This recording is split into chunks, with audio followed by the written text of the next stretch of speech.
حبیبي په خپل کتاب د افغانستان لنډ تاریخ کې دغه د افغانستان لنډ تاریخ دا باید لنډ تاریخ دا باید په دغه کې ولیکو، په قوس کې ولیکو، وړوکي قوس کې،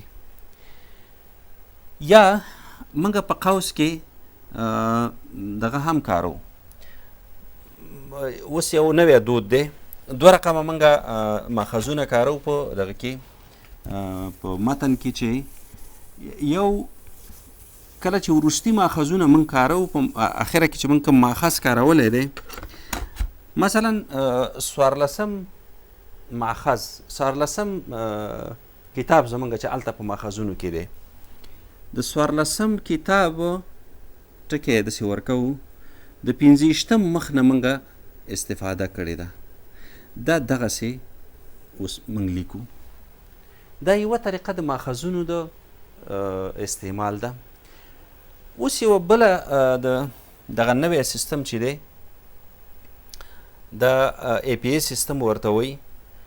دا ای پی ای سیستم چې اوس په ټوله نړۍ کې هم رواج دی، اوس موږ په لوړو زده کړو وزارت کې هم په همدغه طریقه باندې خپلې مقالې لیکو.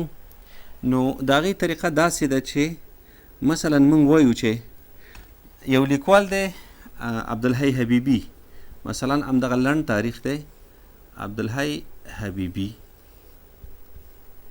دغه لنډ تاریخ په 1480 کې دویم ځل دپاره چاپ شوی دی.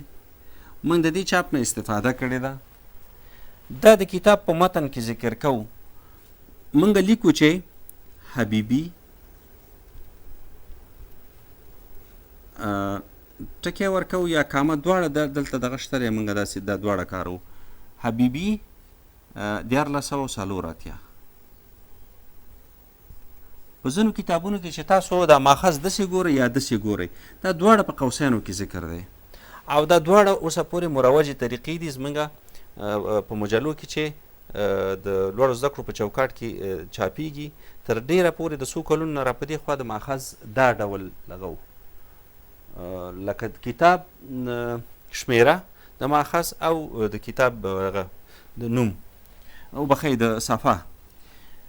دلته چې اوس مثلا په دې شکل ذکر کوو عبدالحی حبیبي 140 بیا څه کوو؟ دلته بیا د کتاب د ماخذ په آخره کې چې هلته د صفحې په شا کې دی، دلته صفحه یا پاڼه نه ذکر کیږي مګر دلته ذکر کیږي. بیا دلته مشخصې پاڼې دې ځای کې چې موږ استفاده کړې، مثلا د 25 نه تر 13 کتاب 13 مخه پورې موږ استفاده کړې ده. بیا ته داسې لیکي چې 25 کامه 13 دا مخونه دي. مخکې ورسره موږ مخ لیکلو، بیا وروسته دا شو چې میم هم ورسره لیکلو. اوس یې که هم نه لیکو موږ په دې پوهېږو چې د 25 او 13 مخ نه استفاده شوې ده، مګر په دغه طریقه کې بیا په بل شکل باندې ده. مثلا د 25 نه تر 13 پورې د استفاده کړې ده.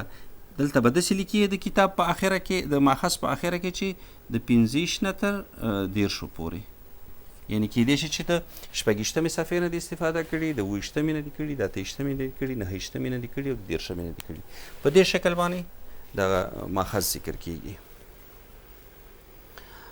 نو د ماخذونو د دغه دپاره د استعمال دپاره هم موږ د دغه نه کار اخلو، د قوس نه کار اخلو، وړو قوسونو نه کار اخلو. ښه، یا مثلا مخکې ځینې مثالونه ذکر شو. سبسایډي سره تاسو بلد نه یاستئ، په خپل متن کې راوړئ، دا باید په قوس کې ولیکئ، او بیرون ورته معنا ولیکئ چې مساعدت. د یو شخص د زیږیدنې او مړینې نیټې هم کله چې موږ وایو چې خوشحال خان خټک، د خوشحال خان خټک په باره کې کله چې موږ ولیکو، چې هر ځای کې چې لیکو خوشحال خان خټک، د دې سره باید جفت موږ په قوس کې ولیکو چې د 1022 نه داسې کامه ورکو، وبخئ دغه ورکو، هایفن ورکو یا ډش ورکو تر 1100 پورې. د دې معنا دا ده چې خوشحال خان خټک په 1902 کې پیدا شوی او په 1900 کې وفات شوی دی. نو دا دواړه باید موږ په وړو قوسونو کې ونیسو. همدارنګه عادات او شمیرې دا هم باید موږ په وړو قوسونو کې ونیسو.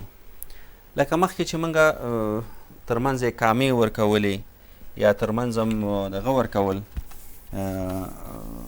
ټکي ورکول، موږ کولی شو چې د دې ترمنځه دغه ولیکو. دوی په دغه کې راوړو، په وړو قوسونو کې راوړو. مثلا موږ یو متن لیکو چې د یو مسلمان یا د یو انسان ښه خواص څه شی دي. اول مثلا له خلکو سره نیک سلوک.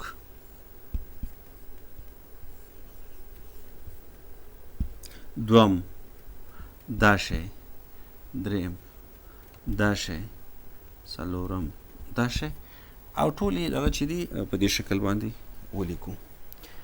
نو د قوسونو د استعمال موارد نور به هم ډیر زیات وي، خو موږ د څو موردو ته یا څو برخو ته اشاره وکړه، البته د وړو قوسونو. ښه، اوس راځو غبرګ قوسونه.